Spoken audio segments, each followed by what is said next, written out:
விமர்சனங்களை ஜோசப் விஜய் அவர்கள் அவருடைய சனிக்கிழமை பிரச்சார கூட்டங்களிலே வைத்திருக்கிறார். இது திமுகவே எழுதி கொடுத்தா அவர் பேசுறாரு, அவரா பேசல. ஏற்கனவே திமுக எழுதி கொடுத்து தான் கடந்த தேர்தலில் மக்கள் நீதி மையத்தினுடைய தலைவர் கமலஹாசன் பேசினார்.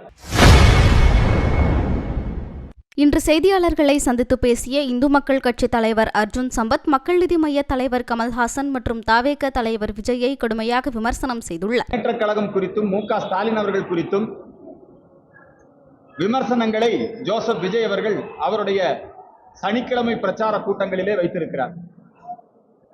இது திமுகவே எழுதி கொடுத்தா அவர் பேசுறாரு, அவரா பேசல. ஏற்கனவே திமுக எழுதி கொடுத்து தான் கடந்த தேர்தலில் மக்கள் நீதி மையத்தினுடைய தலைவர் கமலஹாசன் பேசினார். அவர் கையில் இருக்கிற பேட்டரியை வச்சு, டார்ச் லைட்டை வச்சு டிவியே உடைச்சாரு. கருணாநிதி குடும்பத்தை இதை விட அதிகமா விமர்சனம் பண்ணாரு. அது திமுகவோட ஏற்பாடு தான். பிஜேபிக்கு யாரும் ஓட்டு போடக்கூடாது, திமுகவுடைய எதிர்ப்பு வாக்குகள் பாரதிய ஜனதா கட்சிக்கு வந்துவிடக் கூடாது, ஆகவே திமுக எதிர்ப்பு வாக்குகளை தான் வாங்க வேண்டும் என்பதற்காகத்தான் விஜய் பேசுறாரே ஒழிய உண்மையிலேயே அவரே பிளாக் டிக்கெட் விற்கிறவர்.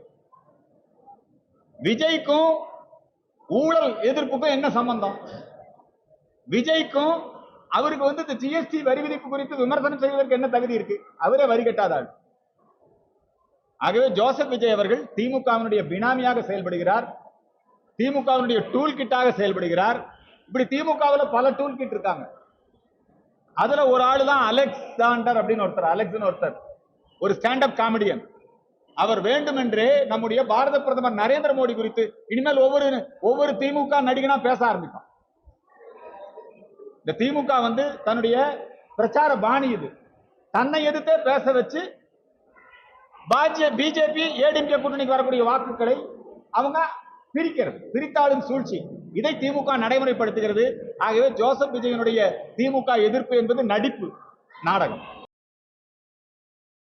செய்திகளை உள்ளது உள்ளபடி தெரிந்து கொள்ள ரெஃப்ளெக்ட் நியூஸை சப்ஸ்கிரைப் பண்ணுங்க.